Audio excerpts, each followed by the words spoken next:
Mary Pope Osborne Magic Treehouse Number 2. The Night at Dawn. Chapter 1. The Dark Woods. Jack couldn't sleep. He put his glasses on. He looked at the clock. It was 5:30, too early to get up. Yesterday, so many strange things had happened. Now he was trying to figure them out. He turned on the light. He picked up his notebook. He looked at the list he'd made before going to bed, found treehouse and woods, found lots of books in it, pointed to Pteranodon, picture in book, made a wish, went to time of dinosaurs, pointed to a picture of Frog Creek Woods, made a wish, came home to Frog Creek. Jack pushed his glasses into place. Who was going to believe any of this? His mom wouldn't believe it. Neither would his dad or his third-grade teacher, Ms. Watkins. Only his 7-year-old sister, Annie, understood. She'd gone with him to the time of the dinosaurs. "Can't you sleep?" Annie was standing in his doorway. "Nope," said Jack. "Me neither," said Annie. "What are you doing?" She walked over to Jack and looked at his notebook. She read the list. "Aren't you going to write about the gold medal?" she asked. "You mean the gold medallion," said Jack. He picked up his pencil and wrote, "Found this in dinosaur time." "Aren't you going to put the letter M on the medal?" said Annie. "Medallion," said Jack, "not medal." He added an M. "Aren't you going to write about the magic person?" said Annie. "We don't know for sure if there is a magic person," said Jack. "Well, someone built the treehouse in the woods, and someone put the books in it. Someone lost a gold medal in dinosaur time," said Annie. "Medallion," said Jack for the third time.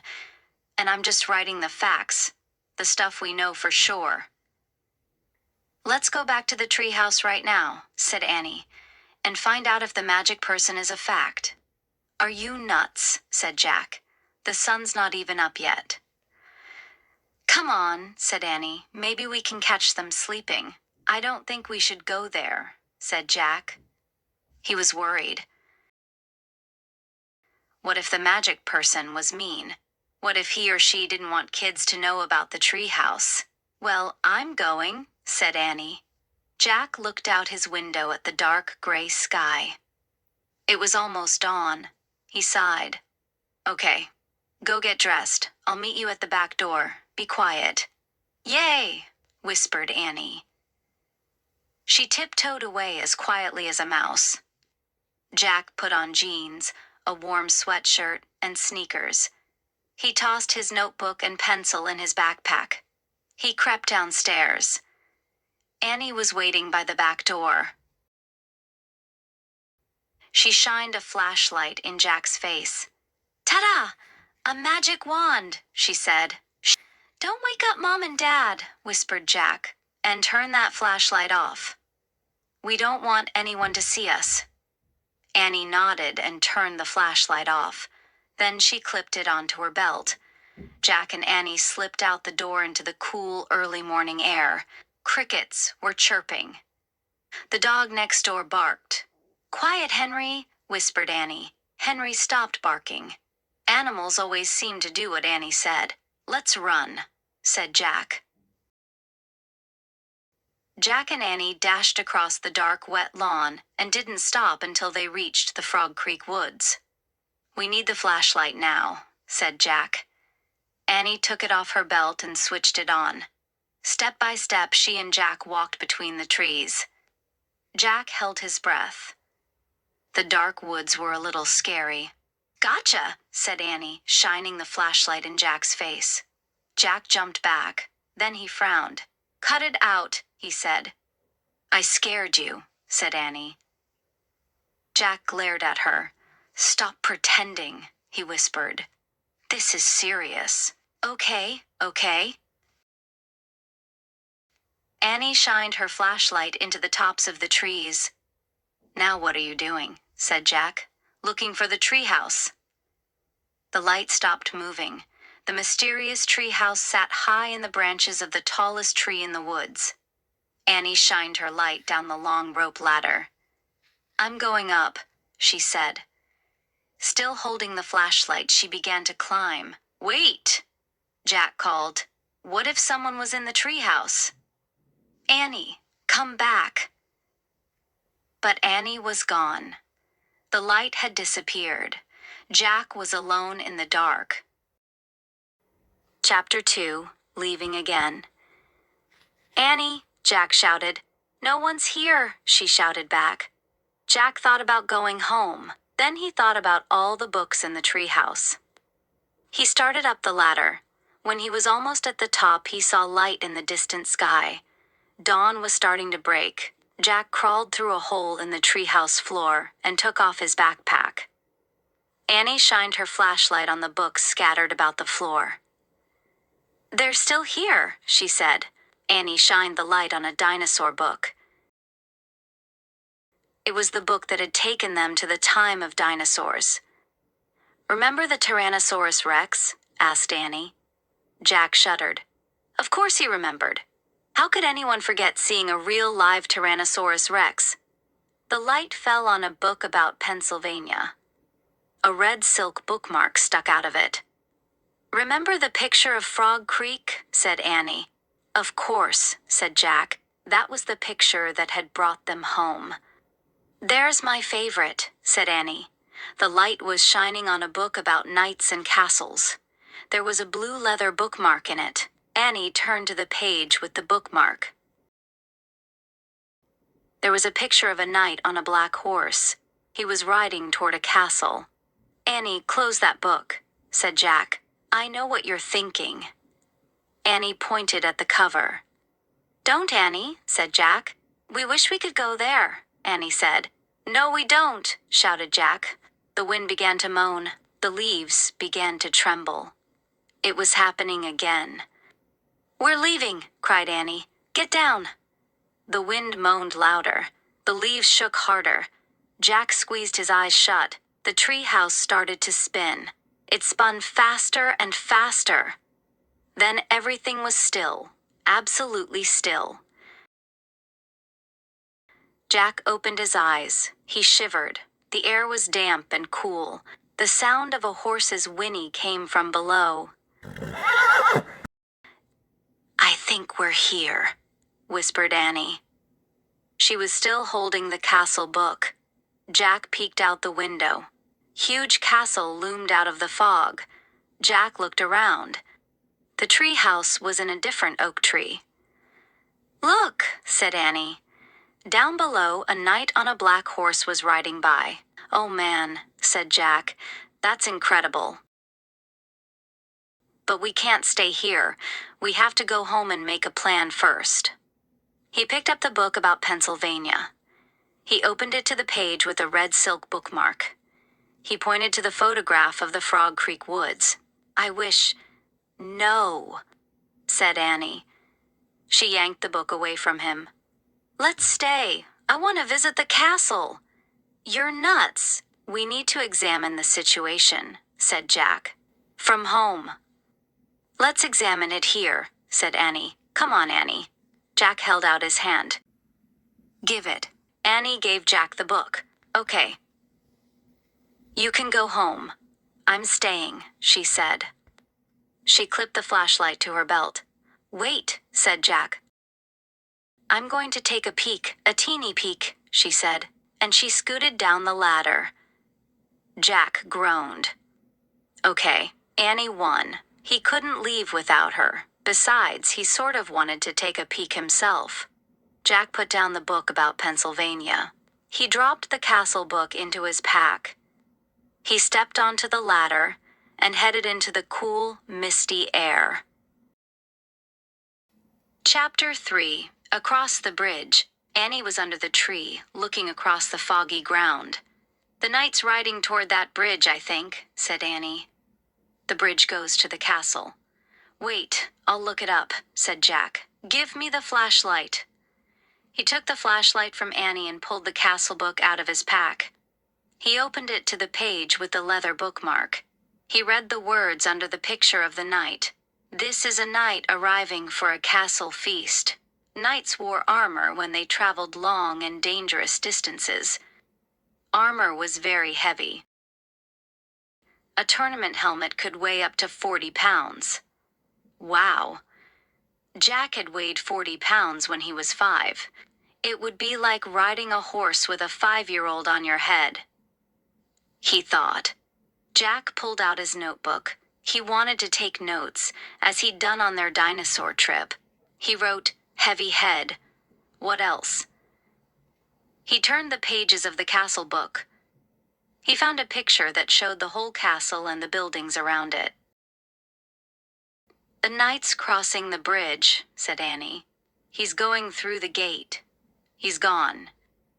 Jack studied the bridge in the picture. He read, "A drawbridge crossed the moat. The moat was filled with water to help protect the castle from enemies. Some people believe crocodiles were kept in the moat." Jack wrote in his notebook, "Crocodiles in moat? Look," said Annie, peering through the mist.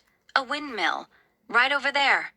"Yeah, there's a windmill in here too," said Jack, pointing at the picture. "Look at the real one, Jack," said Annie, "not the one in the book." A piercing shriek split the air. "Yikes," said Annie. "It sounded like it came from that little house over there." She pointed through the fog. "There's a little house here," said Jack, studying the picture. He turned the page and read, "The hawk house was in the inner ward of the castle. Hawks were trained to hunt other birds and small animals." Jack wrote in his notebook, "Hawks in hawk house. We must be in the inner ward," said Jack. "Listen," whispered Annie. "Do you hear that? Drums, horns, they're coming from the castle. Let's go see."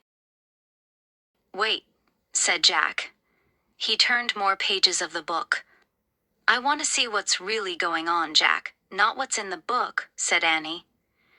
"But look at this," said Jack. He pointed to a picture of a big party. Men were standing by the door, playing drums and horns. He read, "Feasts were held in the great hall. Fanfares were played to announce different dishes in a feast." "You can look at the book. I'm going to the real feast," said Annie. "Wait," said Jack, studying the picture. It showed boys his age carrying trays of food. On the trays were peacocks with all their feathers, whole pigs, and pies. "Peacocks?" Jack thought. He wrote, "They eat peacocks?" Jack held up the book to show Annie. "Look, I think they eat—" Where was she? Jack looked through the fog. He heard the real drums and the real horns. He saw the real hawk house, the real windmill, the real moat. He saw Annie dashing across the real drawbridge. Then she vanished through the gate leading to the castle. Chapter 4, Into the Castle. "Oh, brother," muttered Jack. He threw his stuff into his pack and moved toward the drawbridge. He hoped no one would see him. It was getting darker. When Jack got to the bridge, he started across. The wooden planks creaked under his feet. He peered over the edge of the bridge. Are there any crocodiles in the moat? He wondered. He couldn't tell. "Halt!" someone shouted. A guard on top of the castle wall was looking down. Jack dashed across the bridge. He ran through the castle gate and into the courtyard. He heard the sounds of music, shouting, and laughter. Jack hurried to a dark corner and crouched down. He shivered as he looked for Annie. Torches lit the high wall around the courtyard. The courtyard was nearly empty. 2 boys led horses that clopped over the gray cobblestones. One of them was the knight's black horse. "Psst, Jack." Jack peered into the darkness. There was Annie. She was hiding behind a well in the center of the courtyard. She waved at him. Jack waved back. He waited until the boys and horses disappeared inside the stable. Then he dashed to the well. "I'm going to find the music," whispered Annie. Are you coming? Okay, Jack said with a sigh. They tiptoed together across the cobblestones. Then they slipped through the entrance of the castle. Laughter and music came from a bright room in front of them.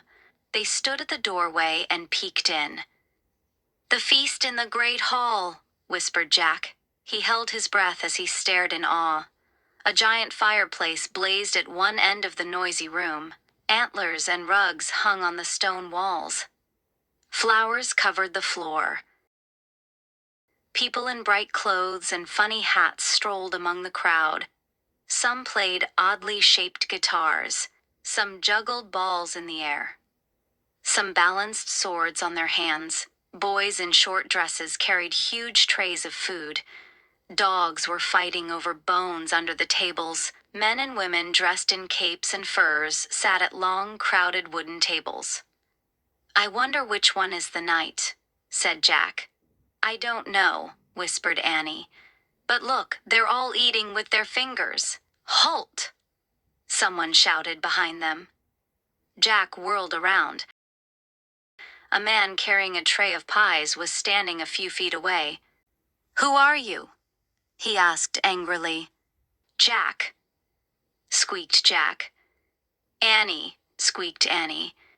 Then they ran as fast as they could down a dimly lit hallway. Chapter 5, Trapped. "Come on," cried Annie. "Hurry!" Jack raced behind her. "Here, quick!"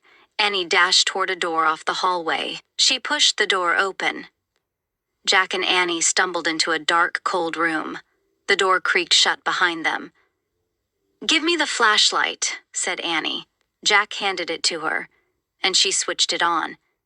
"Yikes," said Annie. A row of knights was right in front of them. Annie flicked off the light. Silence. "They aren't moving," Jack whispered. Annie switched the light back on. "They're just suits," Jack said. "Without heads," said Annie. "Let me have the flashlight for a second," said Jack, "so I can look in the book." Annie handed Jack the flashlight. He pulled out the castle book. He flipped through the pages until he found what he was looking for. Jack put the book away. "It's called the Armory," he said. "It's where armor and weapons are stored." He shined the flashlight around the room. "Oh, man," whispered Jack.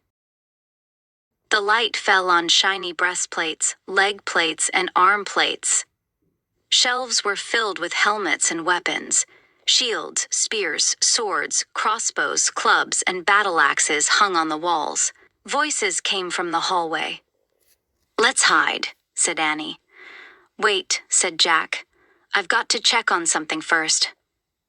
"Hurry," said Annie. "It'll take just a second," said Jack. "Hold this." He handed Annie the flashlight. He tried to lift a helmet from a shelf. It was too heavy. He bent down and dragged the helmet over his head. The visor slammed shut. "Oh, man," thought Jack.